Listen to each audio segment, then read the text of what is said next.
Güney Kore'nin başkenti Seul, hamile bir kadın, psikopat bir seri katil tarafından kaçırılıp işkenceyle öldürülür. Kadının nişanlısı olan gizli servis ajanı intikam için katilin peşine düşer. Kısa sürede katili yakalasa da öldürmek yerine serbest bırakır. Katili fiziksel ve psikolojik işkenceyle cezalandırmak isteyen ajan, giderek daha acımasız ve karanlık birine dönüşür. Artık ikili arasında bir kedi-fare oyunu başlamıştır.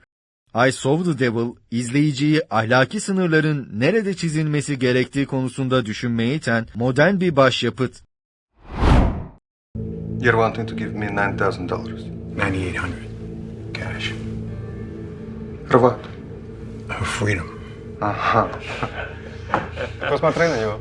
Zamanında çok gizli hükümet operasyonlarında görev almış eski bir ajan, günlerini bir hırdavat mağazasında çalışarak geçirmektedir. Bir gün genç bir hayat kadınıyla tanışır. Rus mafyasının elindeki çetenin zorla çalıştırdığı genç kadın ajandan yardım ister. Ajanın kadını kurtarmak ve çeteyi yok etmek için kendi yöntemleri dışında bir çözümü yoktur. The Equalizer, Denzel Washington'ın muazzam performansıyla modern bir intikam hikayesi. Muhtemelen çoğunuz izlemişsinizdir ancak görmeyenler için film, heyecanın bir dakika düşmediği yaklaşık 2,5 saatlik bir görsel şölen. Can I help you, mate? Sorry. The fuck are you looking at? You cunt. Richard adlı eski bir asker uzun yıllar sonra memleketine döner. Tek amacı zihinsel engelli kardeşine yıllar önce yapılan zorbalıkların intikamını almaktır. İntikam planı adım adım ve acımasız bir şekilde gerçekleşir. Zamanla kullandığı yöntemler daha da acımasızlaşır. Ancak intikam hissi ve geçmişin gölgesi yıkıcıdır. Düşük bütçeli bu İngiliz yapımı güçlü bir atmosfer ve etkileyici oyuncu performanslarıyla dikkat çeken underrated bir film. I can say whatever the fuck I want, and you won't remember. We'll still be best friends. Or maybe even lovers.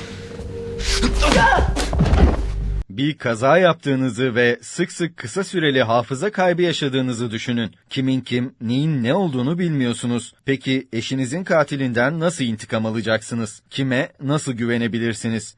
Christopher Nolan imzalı Memento sıra dışı bir intikam filmi. Geçmişini sadece aldığı notlar ve vücuduna kazıdığı dövmelerle hatırlayabilen Leonard'ın intikam yolculuğu, onun için hem zihinsel bir meydan okuma hem de bir varoluş savaşı.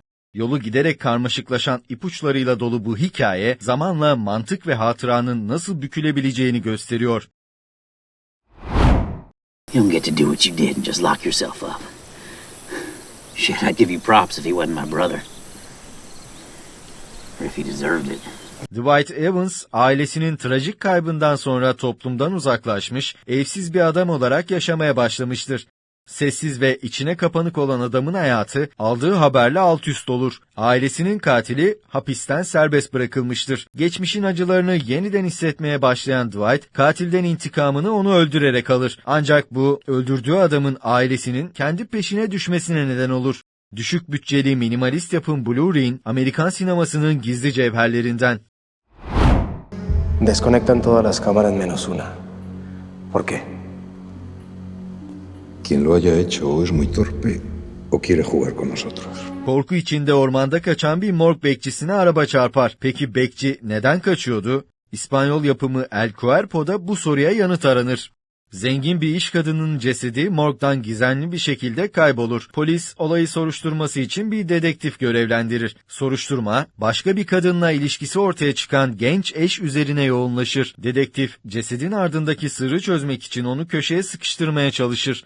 Ancak morgda geçen saatler boyunca olaylar giderek daha gizemli ve karmaşık hale gelir. Bu film birçok beklenmedik ters köşeyle sizi kesinlikle şaşırtacak bir intikam hikayesi.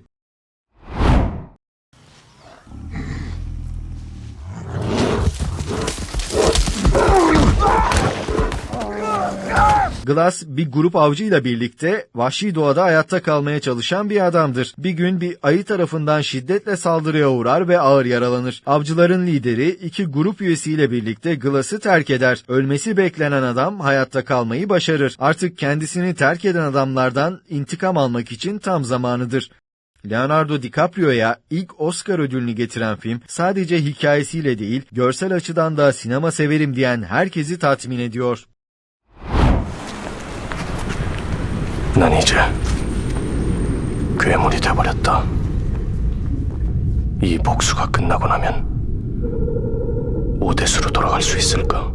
Yağmurlu bir gece, hiç beklemediği anda hiç tanımadığı kişiler tarafından kaçırılan bir adam. Sadece küçük bir odada kaç yıl geçirebilirsiniz? Ana karakterimiz dile kolay tam 15 yıl nedenini bilmeden bir odada esir tutulur. Bir gün hiçbir sebep sunulmadan serbest bırakılır. Dışarıda dünya değişmiş, adamın içindeki öfke ise katlanmıştır. Peki intikam yolculuğuna nereden başlamalı? Kafasında onlarca soruyla dışarı çıktığında kendini yeni bir oyunun içinde bulur. Bu süreçte hem kendisiyle hem de geçmişiyle yüzleşir, geri dönülmez bir yola girer.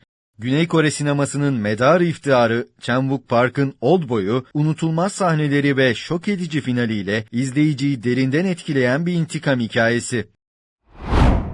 Vad är det med dig?